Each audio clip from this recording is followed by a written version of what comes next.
Dave, 3 wins from 3 so far, 7 goals scored, just the 2 conceded. Not a bad start. No good start. I'd love to be less conceded and more scored, but no, considering where we were, I suppose, going into these games, and the numbers that we've currently got and where we sit within the squad, it's been listen, we couldn't ask for a better start. So happy with that. As I said right at the start, I only think we'll get better and we'll improve. Be that in what we produce performance-wise, but also be that in numbers. So looking forward to what that looks like. But along the way, we've got some tough games that you've got to be able to, as best as possible, pick up results. And we've done that, like I say, perfectly up to now. What are those areas of improvement that you hope to see over the next couple of weeks?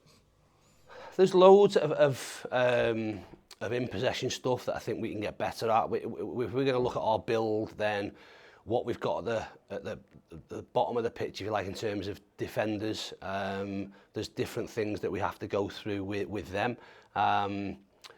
There's also the defensive stuff and what that looks like and how that sort of knits together. I think I'll use the 2 league games. In both those league games, defensively, we need to be more solid at times. There's individual stuff within that, and hence why the players we've brought in, although we think they're good players, they think everyone can improve, and there's bits that we need to do better. So I think you'll see individual improvement. I think you'll see collective improvement. But that's our job. We have to be able to do that while still picking up results. Hopefully that'll be the case. I think County have always been a high percentage crossing team since you've come into the club. A lot of goals from balls into the box. I know it took them a little bit longer than you wanted on Tuesday, but I think what Owen and Corey have shown early on is they'll add real quality in those wide areas in terms of delivery. Yeah, really good delivery. And I suppose what we'd hoped for in terms of wing-back positions for us would be to have different dynamics in different players. Obviously, Teo being out and Dodge coming in, that sort of takes care of itself. They're different players, and ideally we'd use them at different times in different games with them both being fit, but that's not the case. So you have to play to people's strengths. I think the big part of Tuesday was the strength of our forwards, with Woods and Nathan, and both being players who will cause threats if you do cross the ball. That hence my frustration that what we'd asked them to do earlier in the game didn't sort of pan out. But what it did show is that when we did do that, then we scored our goals on the back of it, which then made the game more comfortable for us.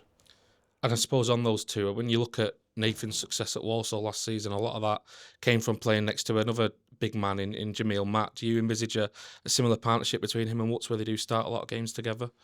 Yeah, hence why we brought him to the club. I think he definitely works better in a 2. So although there was that partnership with Jamil Matt, there was also some link up with Albert Doma, and having that threat in behind, which whether that be Jack, whether that be Mal, whether that be Fevs when he's back fully fit, we have those type of players. So we've loads of different combinations all over the pitch, not just at the top end, where different players have different characteristics that we required in different games. The makeup of our squad will be important for us to be able to do that and be adaptable and change when we need to, because over the course of the season you're going to have to find different ways to win, whether that be in-game changes or whether that be how you preempt how the game might start. That's something that we're, I suppose, fortunate with, but we've ultimately had a real focus on that's what we want to be able to do, and that's only going to improve and get better as the squad gets fitter, if you like, and more accustomed to playing with each other. The exciting news this week is obviously the return of Brad Hills on a 5-year deal. You described it in your quotes as a statement signing. It's a real investment for the club. Tell us, I suppose, how it's all come about and how much you're looking forward to working with him again. Yeah, great to have Brad back on a, like I say, a permanent basis. It's probably one that, again, I was speaking to some supporters when we were out in Spain. Probably at that point we thought Brad wasn't coming back and there was no chance of us getting him, because of, we thought he'd be Championship this year, would be that with Norwich or with somebody else. So I suppose some signings become opportunistic. we were probably pretty comfortable with where we were at in terms of certainly central defenders. But once the opportunity comes up to bring him back in, then I think it was, like I said in my quotes, it was met with universal approval that not only is he a player that is one for us in the immediate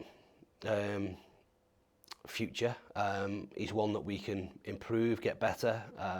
We've brought in an asset, and thank you to Mark for that, for backing what we do. But he's certainly one that we think can get better and improve with us. And without question is capable of playing in the Championship. We hope, amongst anything else, that's with Stockport County. But if that's not the case, then he comes in and makes up a really, really youthful, high potential defensive unit. Look at where we were last year to where we are this year, without sounding disrespectful to any of the players that have moved on, because they were absolutely brilliant for us.